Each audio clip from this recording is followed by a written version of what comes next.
Welcome to the Global Campus channel.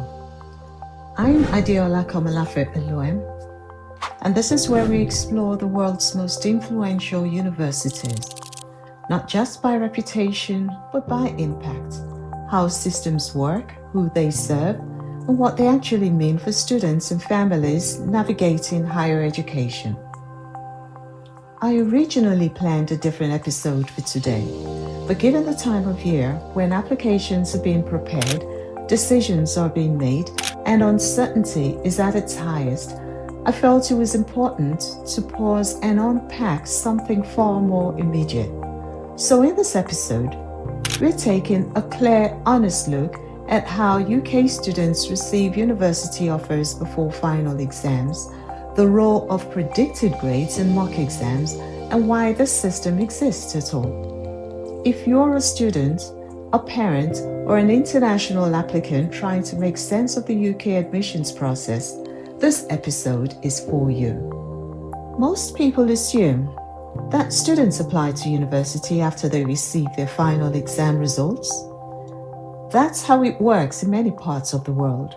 But in the UK, something very different happens. And for many students, this difference shapes their future before they ever sit their final exam. Here, students apply to university months before they sit their final exams, and universities make offers based on something called predicted grades. Those predictions are shaped in large part by mock exams. So in this episode, we're going to unpack when students take mock exams, what predicted grades actually mean, who sets the exams, how the UCAS system works, and what happens when predictions don't quite go to plan. By the end, the system should feel far less mysterious even if you didn't grow up in it. Before we talk about predicted grades, mock exams, or UCAS, it helps to understand why the UK system evolved this way at all. Because this wasn't a philosophical choice about education, it was a practical response to skill. A short history. Before the 1960s, students applied directly to individual universities. The process was fragmented, inconsistent, and increasingly unmanageable as higher education expanded after the Second World War.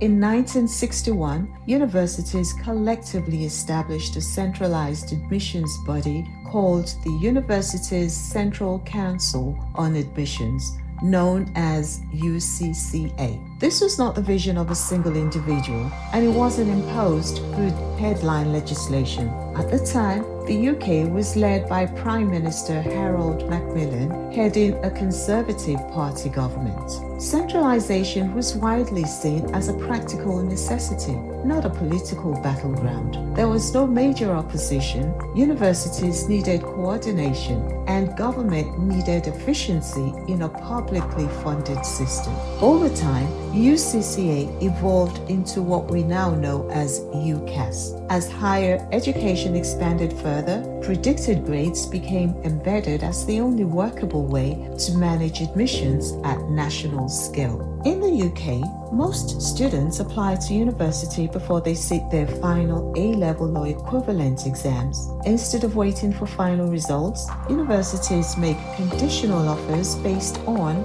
predicted grades, a personal statement, a reference from the school, and how competitive the course is. In effect, universities are saying, if you achieve these grades in your final exams, your place is guaranteed. So the decision happens early and the results confirm it later. Most students sit in A-levels or equivalent qualifications, take mock exams during Year 12 and Year 13. Typically, first mocks take place in late Year 12 or early Year 13. The main set of mocks happen in autumn or early winter of Year 13, and in some schools, a second round follows in January. These mock exams are designed to replicate real exam conditions, test material covered so far and give teachers reliable evidence of likely final performance. Think of mock exams as a dress rehearsal, not the final performance, but close enough that the outcome matters. If you are finding this useful so far, whether you're a student, a parent, or navigating the UK system from outside the country, do consider subscribing to Global Campus. This channel is about understanding universities beyond rankings and headlines and making sense of the systems that shape real outcomes. What are predicted grades really? Predicted grades are professional academic estimates made by teachers. They are not guesses, they are not hopes, and they're certainly not best case scenarios. A predicted grade represents what a teacher believes a student is most likely to achieve in the final exam if their current level of performance continues. To arrive at this judgment, teachers consider mock exam results, class tests, coursework, consistency over time, and effort and academic trajectory. So, for example, if a student achieves a strong B in a mock exam, performs consistently in class, and shows improvement over time, a teacher may reasonably predict an A. From outside the system, it helps to think of predicted grades as an informed forecast backed by evidence, not optimism. Mock exams are set by schools, not by the national exam boards themselves. However, and this is important, schools usually follow official exam board specifications, use past exam questions, and apply recognized marking schemes. So while the exam board doesn't send the paper, the structure, difficulty, and standards are deliberately aligned with the real exams. That's what makes mock exams performance a meaningful indicator, not a rough practice run, but a serious benchmark. All of this feeds into a single application system. That system is UCAS, the Universities and Colleges Admissions Service. Instead of applying separately to each university, students submit one application through UCAS, choose up to 5 courses, and include predicted grades, a personal statement, and a school reference. Universities then respond with conditional offers, unconditional offers, which are less common and more controversial, or rejections. UCAS acts as a neutral middle layer, keeping the process standardized, coordinated, and manageable. Each year, the UK university application cycle opens in early September, long before final exams are taken. From September through October, most students are completing their applications, finalizing personal statements, and submitting predicted grades provided by their schools. For example, a student beginning year 13 in September will apply to university just weeks into the academic year, using predicted grades informed by their mock exams and performance in year 12. That same student won't sit their final A-level exams until May or June, won't receive their results until mid-August, and will only then formally meet or miss the conditions of their offer. So the application decision is made early in the academic year, while the outcome is confirmed nearly a year later. This gap between application and results is exactly why predicted grades and the evidence behind them matter so much in the UK system. Here is a key question. What about students from outside the UK? At this point, it's worth pausing because everything we've discussed so far assumes a student went to school within the UK system. But what if a student is coming from outside the country and didn't attend a UK school? What if they never sat UK-style mock exams? The short answer is this: they are not excluded from the system. UK universities routinely assess international applicants without UK mock exams. For students applying from overseas, universities rely on alternative academic evidence. This typically includes official school transcripts, predicted or forecast grades issued by students' current school, national or international qualifications such as international A-levels, the International Baccalaureate, a globally recognized school leaving qualification or equivalent systems, and school references that explain grading standards and academic context. The underlying principle is the same. Universities are not looking for a specific exam label, they are looking for credible indicators of academic readiness. Admissions teams are experienced in mapping overseas grading systems onto UK entry requirements, interpreting predicted grades from non-UK schools, and assessing academic progression across different education systems.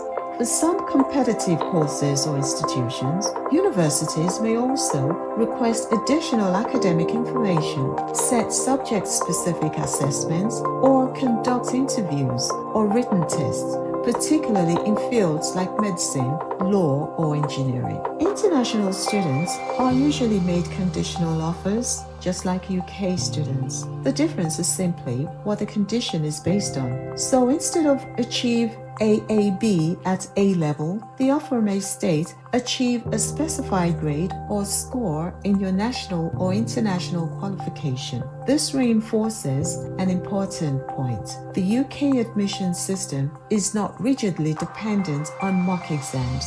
Mocks are just one form of evidence within a broader, flexible framework. So why does the UK use predicted grades? This system didn't emerge randomly. It exists because of timing, scale, and logistics. Here's the reality. Final exams finish in June, results arrive in mid-August, university terms begin in September or early October. If universities waited for final results before making offers, millions of decisions would be compressed into a few weeks. Accommodation planning would become chaotic. International visas would be delayed, and staffing and budgeting would be unstable. Predicted grades allow universities to forecast student number months in advance, allocate accommodation, plan teaching capacity, and manage finances responsibly. In short, the system exists because the university sector could not realistically function without early predictions. The controversy. Predicted grades are not neutral. There are well-documented cases of both over-prediction and under-prediction. Over-prediction is more common overall, but under-prediction is more damaging.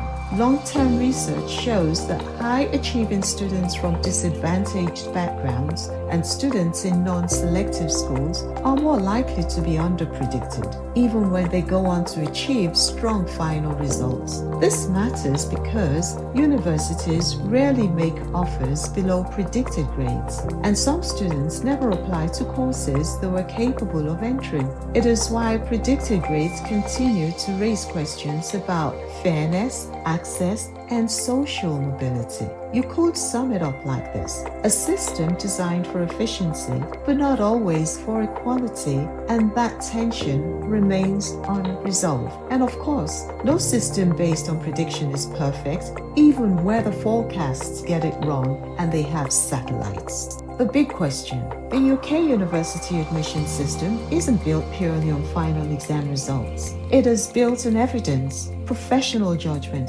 probability, and perhaps, most importantly, trust. That approach allows the system to function at scale, but it also means that life-changing decisions are often shaped months before the exams are actually sat. And that raises an important question. Should the student's future be shaped by predictions or by results? That's not a question with an easy answer, but it is one worth understanding.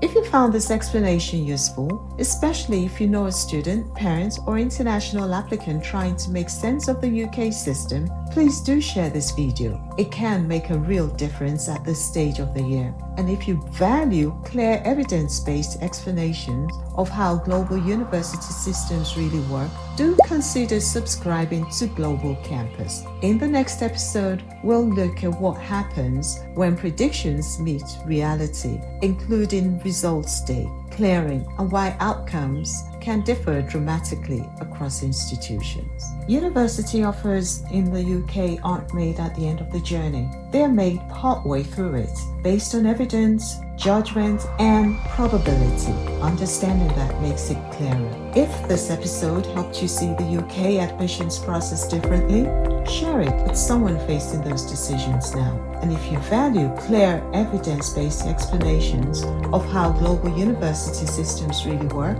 subscribe to Global Campus. This is Global Campus.